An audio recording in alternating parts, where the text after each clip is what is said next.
Okay, so my name's Tony Pappert. I'm speaking to you from Michigan, and our speaker tonight is Will Wertz, is talking from Virginia, who wrote the book on along with Lyndon LaRouche earlier, who wrote the book on a four-power agreement, United States, Russia, China, and India, for a new world monetary system, an alliance of sovereign states, or in the tradition of the Treaty of Westphalia.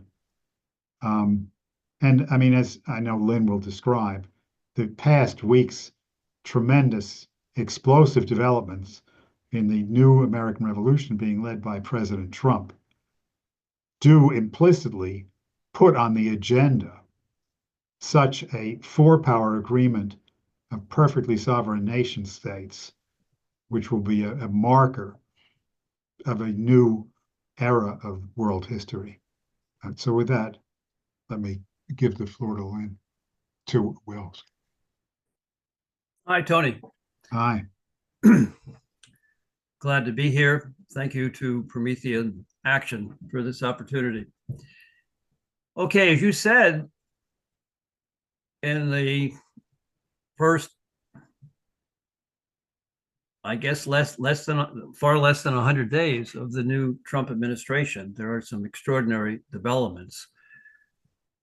The most recent series of developments includes President Trump's telephone discussion with President Putin of Russia, something which such a call had not occurred for really since the beginning of the Ukraine war between the United States president and the president of Russia.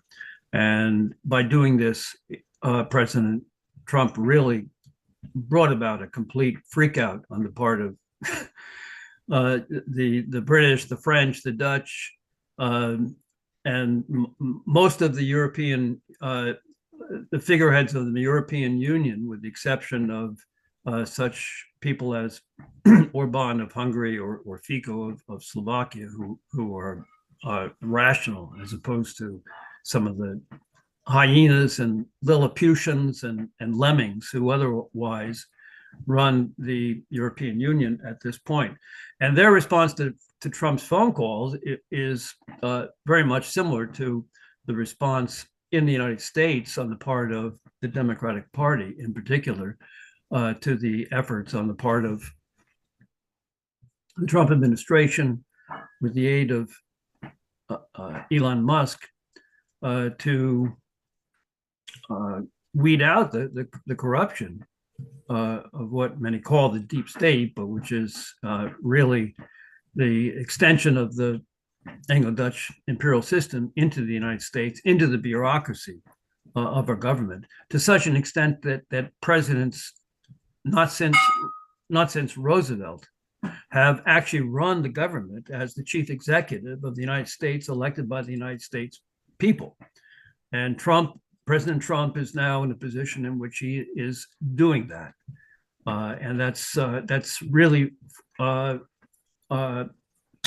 overturned the apple cart, so to speak.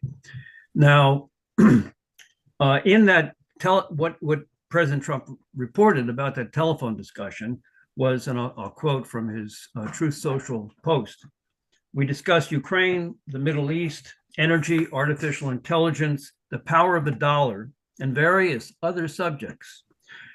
We both reflected on the great history of our nations and the fact that we fought so successfully together in World War II, remembering that Russia lost tens of millions of people and we likewise lost so many. We each talked about the strengths of our respective nations and the great benefit that we will someday have in working together." President Trump also announced that both presidents will be visiting the other's nation. President Trump going to Russia, President Putin coming to the United States. At some point in the future, there may be a conference, it looks like, in Saudi Arabia. Now, it's also suggested that President Trump may attend the Victory Day celebration in Moscow on May 9. this is the celebration of the defeat of the Nazis 80 years ago in 1945. Also attending that meeting will be President Xi of China, and although it's not been announced yet, perhaps President Modi. So that could be the first occasion in which all four of the presidents, and in the case of Mr. Modi, Prime Minister, will be in attendance and can have discussions on this wide variety of subjects. And I think it's significant that the discussion did not just focus on Ukraine. What's underway right now is the potential for something which hasn't really occurred since the end of World War II. Towards the end of World War II, there were a series of four conferences in Tehran, Casablanca, Yalta, and Potsdam. And there are some, including Edward Lozansky, who wrote an op-ed in the Washington Post some time ago, who suggested that now might be the time for a Yalta II. Now, of course, the weakness of Yalta was that the three powers that participated were the United States, Russia, and Great Britain, with Churchill in particular in attendance, a man who was completely committed to fighting World War II in order to preserve the British Empire. He said as much. He said that to Roosevelt. He told Roosevelt that everything you're proposing, Mr. Roosevelt, is aimed at bringing an end to the British Empire. And I am not the Prime Minister of Britain in order to preside over the dissolution of that empire. So this time we will, if there already is such a dialogue going on, but if such conferences take place, it will be among these four powers, and it will not involve the United Kingdom. Remember, the Prime Minister of the United Kingdom wasn't even invited to President Trump's inauguration. So, and right now, as a result of this telephone call, you have as I said, you have a complete freak out in Europe, with Zelensky saying, "Well, if we're not going to join NATO, then we'll make our own NATO," in his complete delusionary state. And of course, you've got the Baltic nations, including this woman Kallas, who is the High Representative of the on Foreign Affairs and Security of the European Commission from Estonia, and others just saying that Europe must participate in these discussions. So, but Europe doesn't have a place in these discussions. What if we're going to have a positive future in the world? It's going to be as a result of these four powers taking upon themselves the responsibility for the rest of the world to create a better future.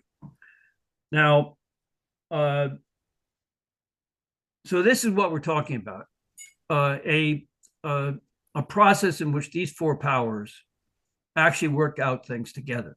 And Trump made the point, it's not a question of bodies like the G7 or whether it will be a G8 or the G20. He said it's the personal relationships among these leaders.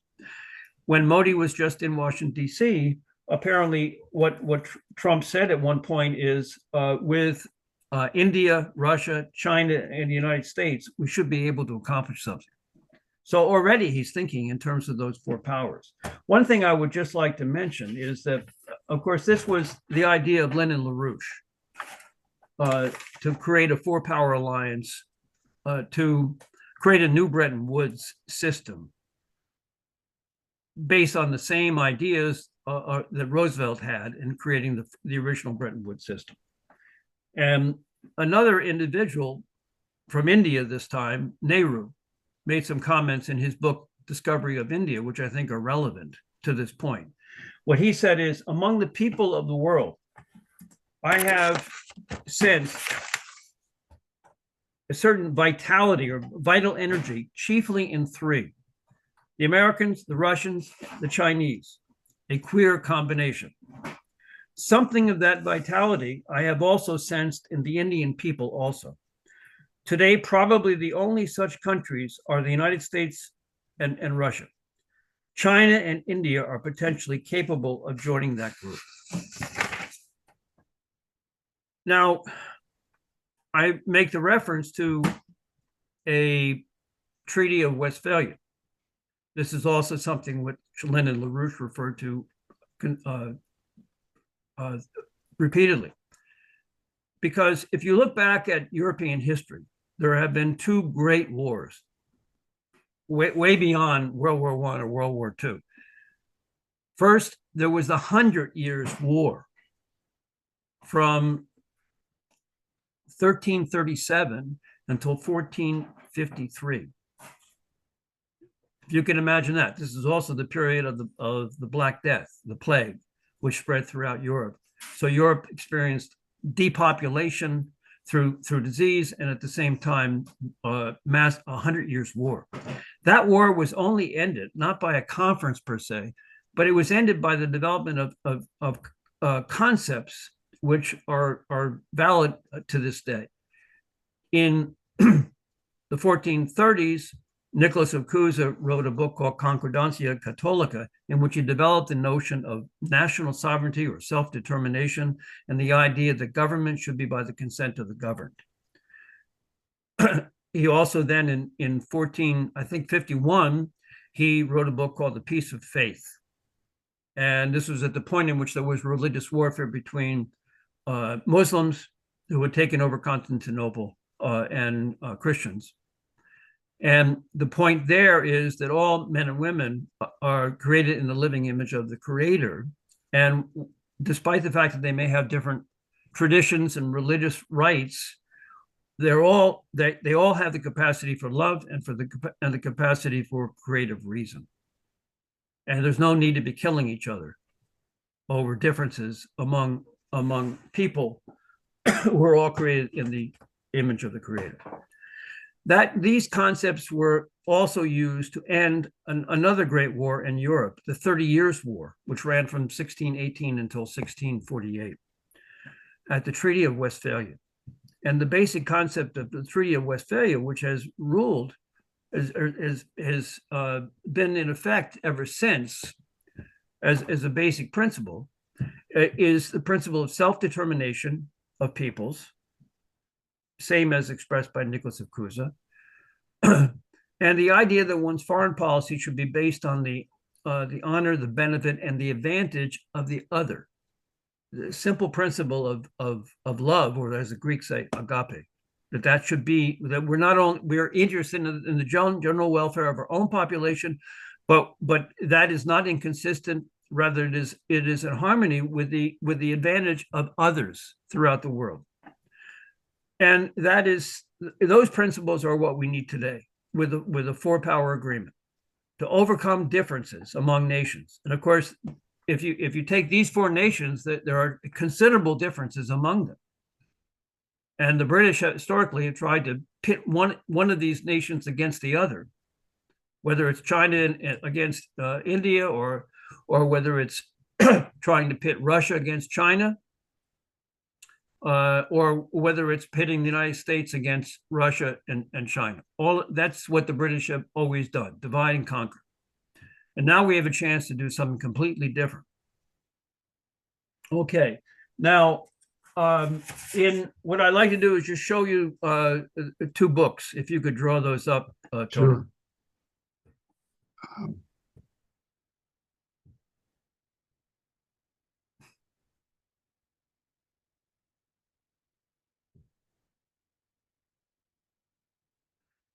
This book I wrote 2 years ago, Beware the British East India Company, toward an alliance between the USA, Russia, China, and India to finally defeat the British Empire.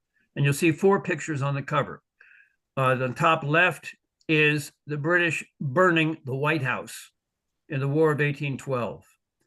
The picture to the right, top right, is the assassination of Paul I, the Tsar of Russia, in 1801. He was killed by a palace guard that was working with the British. Paul I had just given the order for Russian troops to go to India to liberate India from the British East India Company.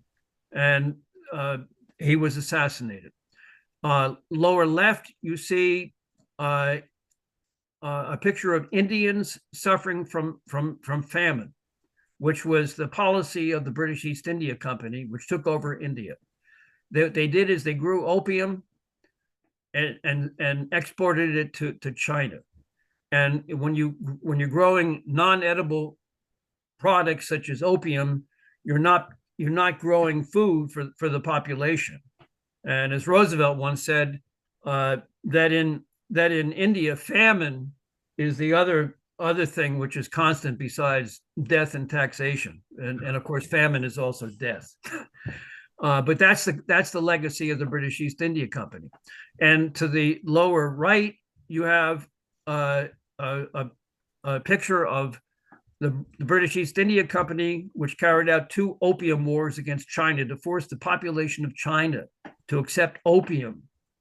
So in violation of its own national sovereignty under the guise of free trade.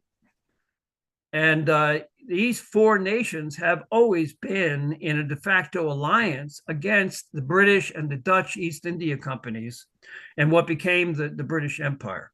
And right now you have the potential for those 4 countries to come together once again to bypass and finally dismantle the Anglo-Dutch imperial system, which oppresses the entire world and has done so since approximately 1763. Remember, we fought a revolution against the British East India Company. The tea that the Boston Tea Party threw into the ocean was tea from the Boston East India Company. And Russia worked closely with us in the American Revolution. Catherine the Great formed the League of Armed Neutrality against the British.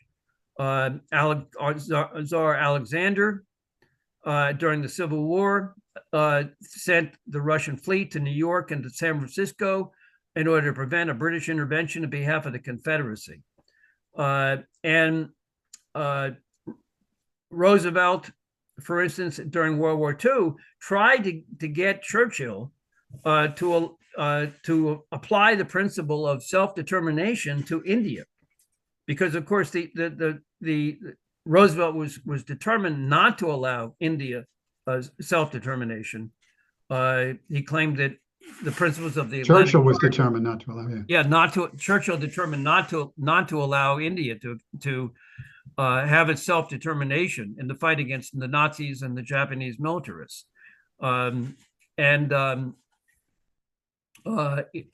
principles of the Atlantic Charter, which included self-determination, he said didn't apply to India or to any British colony. So could you put up the second book, please? This is a book which has many writings by Lyndon LaRouche on his proposal for the 4 powers. It also has an introduction, which was a speech that I gave in September of 2018. And this is a very valuable book for people to read as well. Now, the other developments besides this phone call with Putin in the last, it seems like several hours, includes the announcement by President Trump of fair and reciprocal trade and tariffs. Now, tariffs have been used by the American system forces since Hamilton, Frederick List, Henry C. Carey, Lincoln, McKinley, and also Roosevelt. Tariffs are necessary to prevent hostile nations from dumping cheap goods so as to prevent your own nation from developing its manufacturing and the productive powers of your labor force. And these tariffs that President Trump has announced are absolutely critical. And of course, he also announced a 25% tariff on steel and aluminum. Our industries have particularly in those areas, but among including other areas, have been destroyed. And where we had steel and aluminum, we have rust at this point, the Rust Belt. So these are extraordinary developments meant to reverse the deindustrialization of our country, which occurred beginning in the 1960s and then accelerated in the 1970s and beyond. As a result of the ideology of limits to growth, the ideology of that we're in a post-industrial society, we don't need to produce anymore, the ideology of globalization, outsourcing to other nations to take advantage of cheap labor. And of course, the policy of controlled disintegration of Paul Volcker at the Federal Reserve, which led to the destruction of our manufacturing capability, which we are now in a position through President Trump's tariff policies to among other things, to reverse. Now, and then furthermore, what you had was his comments about what he wants to do is to denuclearize in terms of nuclear weapons, to reduce the number of nuclear weapons, reach an agreement between Russia, China, among other nations, to reduce the number of nuclear weapons, and also to make it possible to reduce our defense spending, our budget, by 50%, so that that money can be used to invest productively otherwise. Now, this, in a certain sense, this reminds me of Roosevelt's four freedoms. Freedom, the first was freedom of expression and speech. The second was freedom of religion. The third was freedom from want through productive projects. And the fourth was freedom from fear of what we would today say is perpetual warfare. And so we are, I think, in a very extraordinary moment. For instance, if the dollar is to be defended, a number of measures are required. One, if an agreement can be reached to end the Ukraine war, sanctions can be lifted as part of that agreement. And the reason that so many nations have gone with the BRICS is because of the sanctions. And of course, President Trump has announced 100% tariff on any nation that abandons the dollar. Brazil just announced that it will not pursue a new common currency during its presidency of the BRICS.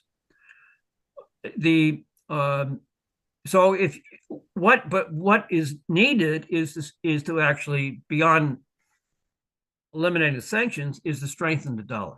Because of course the Bretton Woods system, which was based upon the dollar as the international reserve currency, was weakened when Nixon took the dollar off the gold reserve standard, introduced floating exchange rates.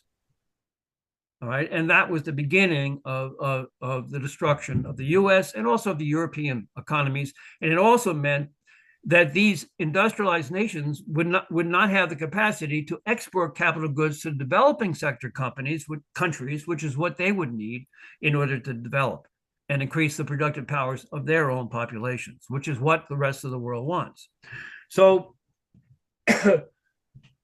where we are right now is that we have the potential for a new Treaty of Westphalia, a new Yalta conference process, not involving the Anglo-Dutch, not involving the French imperialists, but rather these four powers, these unique four powers on the face of the globe, not just for themselves, but as an initiating committee for the rest of the world as well. And other nations, sovereign nations, can join this new compact among nations. Now, the specific thing that Lyndon LaRouche proposed, and I reiterate in my book, Beware the British East India Company, is that we need to create a new Bretton Woods system. The original new Bretton Woods system of Roosevelt was committed to the idea of that the prosperity, having prosperous neighbors is prosperous neighbors are the best neighbors. It's a reflection of his good neighbor policy, of an international New Deal, not a Green New Deal. Roosevelt was not for a green ideology, but rather it's a concept of which is inherent in the Monroe Doctrine of creating, as opposed to the Theodore Roosevelt corollary, which is actually imperialistic. But the Monroe Doctrine was based upon the idea of a community of interest, a community of principle among a family of sovereign nation states. And that's the idea in the UN Charter. That's the idea in the Atlantic Charter. It's the idea of the Treaty of Westphalia. And that's what should be the basis for a new Bretton Woods system. Now, there are several points about this new Bretton Woods system that I would like to go through. In August of 2018, I was at that time, I had been for like since 91, so about 27 years. I was the president of the Schiller Institute. I resigned in the year 2019 because I didn't like the direction in which the Schiller Institute was going. But at that time, in August 2018, I wrote a letter to President Trump, President Putin, President Xi, and Prime Minister Modi, who are now in power today. And it proposed a four-power agreement for a new Bretton Woods system. Now, I just want to go through some of the principles of that new Bretton Woods system. First of all, there would be a recognition of the common enemy of humanity. And that common enemy of humanity, as I also referenced earlier, in terms of Russia, India, China, United States, being targeted by the British East India Company. The common enemy is the Anglo-Dutch imperial system. And this is a system which includes free trade as opposed to protectionism. Free trade is actually the laissez-faire doctrine of which Adam Smith put forward as a free trade doctrine. The Anglo-Dutch imperial system includes the concept of limited sovereignty or a denial of national sovereignty altogether in behalf of globalization or of empire, of an Anglo-Dutch or the British Empire historically. This is something which existed earlier in history. It was called ultramontanism. Basically, it was an early version of the European Union, which was supranational. Other expression of the Anglo-Dutch imperial system is climate change and green ideology. This comes directly from Malthus, the idea that we're in a post-industrial society, there are limits to growth, we'll run out of resources. Therefore, and man's activities, anthropogenic activity, is responsible for global warming. Could you show the graphic of global warming, please? Yeah.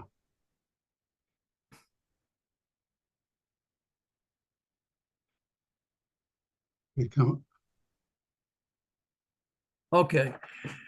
This graph is a result of the work of a team at the Beals at the I forget the name of the university, but it basically what they did is the Niels Bohr Institute. And what they did is they did ice core samples in Greenland, which allowed them to determine the actual temperature of the Earth, which they also compare with other readings using other methods in other locations on the Earth. And what it shows is, if you look at this chart, it shows that the Earth was warmer over the last 10,000 years than it is today. If you look at the right hand at the bottom, that shows global warming today, modern global warming. The Earth was warmer in the medieval period, it was warmer in the Roman period, and it was warmer going back 10,000 years.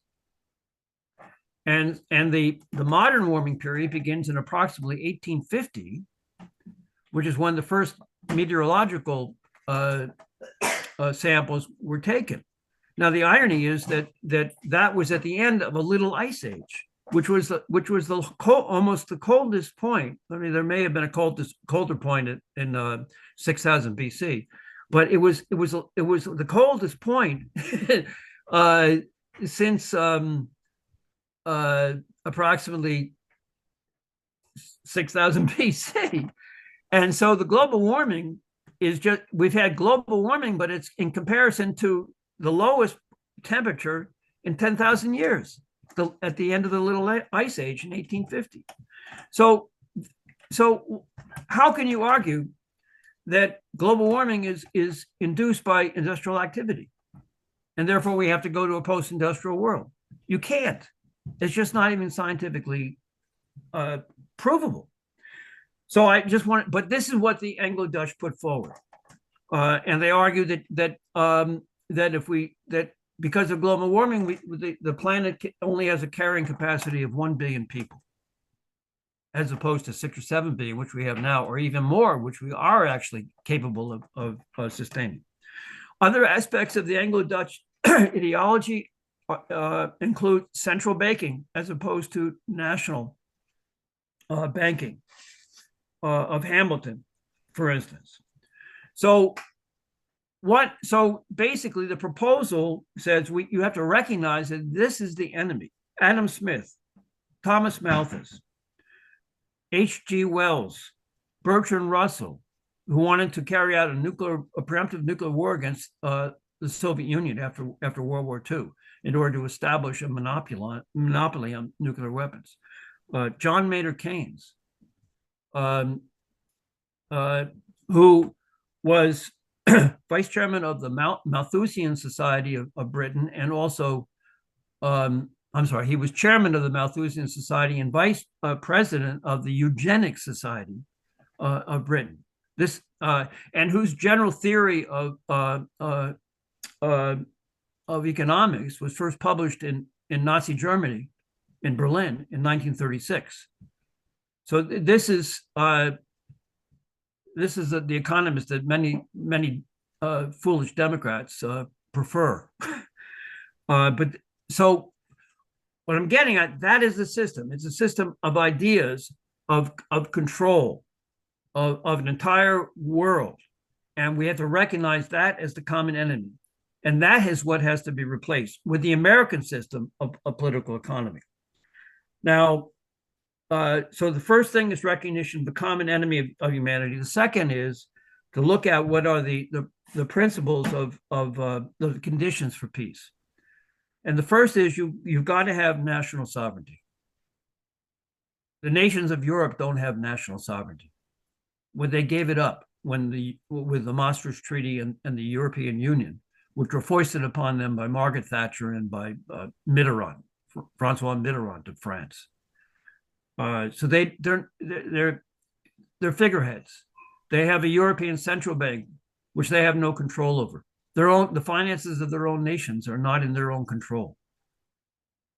The European Central Bank operates just like the Federal Reserve in our country, which needs to be replaced by national banking here as well.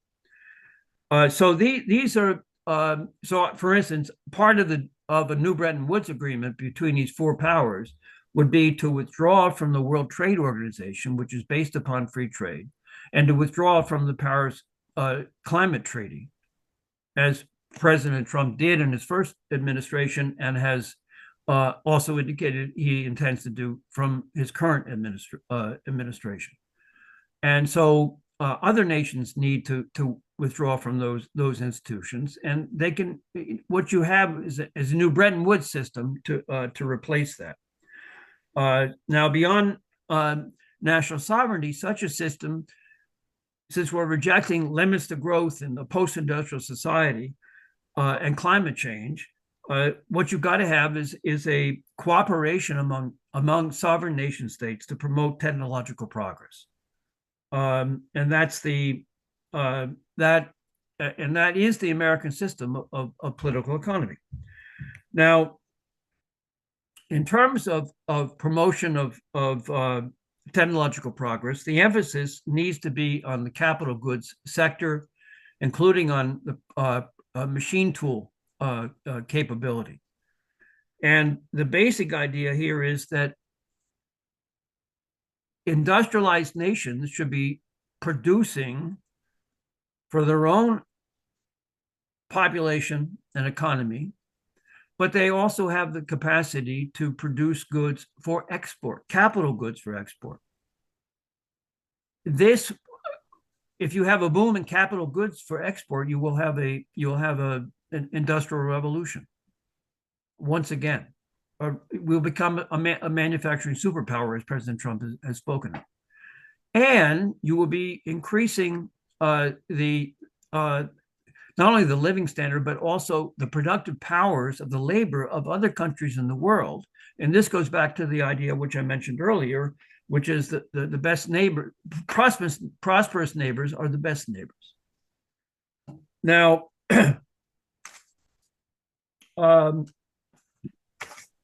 finally, what you need is to get rid of we basically have to dismantle the IMF and the World Bank, which, although they were created under the Bretton Woods system, became essentially their opposites. They don't promote productive investment. They don't extend credit for real production. The World Bank advocates appropriate technology, green technology, that is low energy flux density forms of technology and energy sources. We need fission, we need fusion development. We need space exploration. We need to be on the frontiers of science, not producing windmills and solar panels. So that's the direction in which we have to go. So that means with a new Bretton Woods system, each of the nations would create a national bank as opposed to a central bank, which is out of their control. And these central banks would extend credit for real production. What we're aiming at is a credit system, not a monetary system. And the credit has to be extended at low interest rates, 2 to 4%, and they have to be long-term credit extensions, because great projects take some time to develop. And so you need to do that. There are precedents for this in terms of the United States. The Reconstruction Finance Corporation under Roosevelt, for instance, had an export-import bank. And what the Export-Import Bank did is it extended credit, among other things, to U.S. companies like Allis-Chalmers, Caterpillar, and so forth, in order to develop the Pan American Highway, which went from Alaska to Chile. This is in the 1930s. The Export-Import Bank also extended credit to build the Burma Road, which went from Burma to China, to support China in the war against the Japanese militarists. So the United States has done this before, and this is not a giveaway, because what we're doing is we're extending credit to develop our own industry for capital export to other countries, and the workforce in those countries in absorbing those capital exports will actually be increasing their productive powers, and those economies will increase their capacity for real production. So again, it's a good neighbor policy that we're talking about.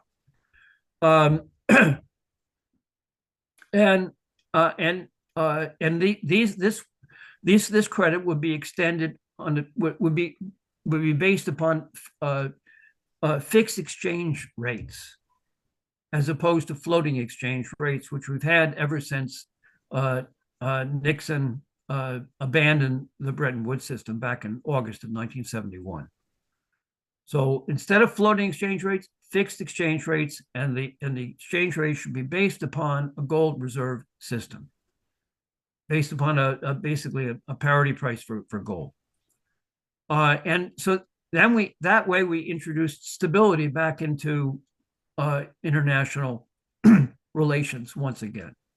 So you're talking about a system which rejects all of the ideology of an imperial system, which system produces perpetual warfare and poverty, and which actually advocates mass genocide. I mean, what does it mean if you say the Earth's carrying capacity is 1 billion people? That means genocide. And if you say resources are finite, then what you want to do is unleash a warfare to gain those finite resources. That's what's actually occurred over the last 50 or so years, after Roosevelt's death and after especially John F. Kennedy's assassination in the United States. So that gives you some sense of the basic outlines of what's required. And in this system, the U.S. should, as Lyndon LaRouche pointed out, I think this is valid, should never aspire to anything more than the status of first among equals. And to be first, you have to prove yourself. It's not something you assert, but that's the most you want to be. You're not trying to dominate anything. You're trying to be first among equals, among equal, perfectly sovereign nation states. Now, once these four powers put together this system, a new Bretton Woods system, then other nations can join. And other nations will want to join. All of the BRICS nations will join, because this is a system which is attractive and actually satisfies the best ambitions of nations which have joined the BRICS. But other nations will join. Hopefully, the European nations will regain their national sovereignty so they can join, because a precondition for joining is national sovereignty. That means the European Union, that monstrosity created under the Maastricht Treaty, will not be joining. Just as they're not going to have a seat in the resolution of the war in Ukraine. They don't deserve such a seat. They don't have national sovereignty. Solve your own problems. I think J.D. Vance was absolutely correct in going after the European nations and saying that the greatest danger is not Russia or China. It's within. It's within Europe. They've betrayed their own people. They're like lemmings with their advocacy of climate change and the transition from fossil fuels to windmills and solar panels. They're like something out of Gulliver's Travels. So this, I think, is the future that we're capable of creating in the period going ahead.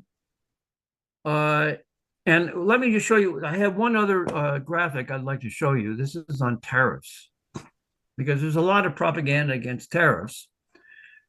And including those who argue that tariffs will create inflation, which is not true. This is a diagram that's put forward by the Council of Economic Advisors. It shows historically the tariffs as a percent of total federal revenue. And I don't know whether you can see it all that clearly, but they're in the beginning of our nation's history, as much as 90, I guess probably on average, 90% of the total federal revenue came from tariffs. We didn't have an income tax. Money came from tariffs to protect our industry, to protect our labor power. And of course, this was necessary because before the revolution, the United States the colonies were relegated to being raw materials exporters and were prohibited by British law to manufacturing anything.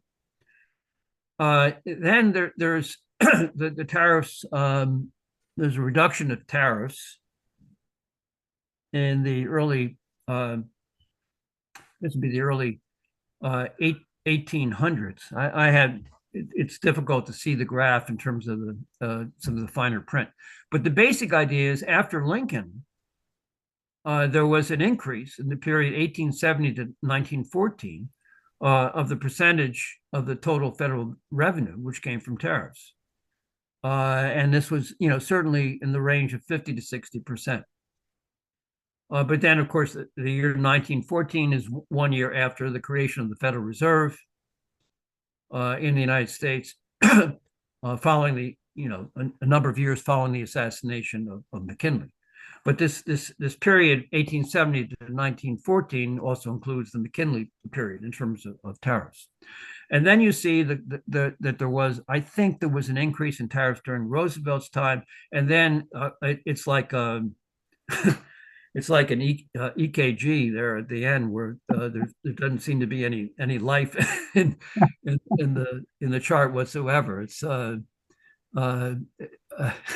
so the percentage of total federal revenue from tariffs is virtually zero, as we're operating on the basis of a massive trade deficit. And now, so with President Trump's reciprocal trade and tariffs proposal, and with the tariffs that he's already imposed on steel and aluminum, we have a potential now of increasing revenue from that source. The only thing which is missing from what is historically the American system would be national banking, replacing the Federal Reserve with the national banking system, such as we had under Alexander Hamilton with the first national bank.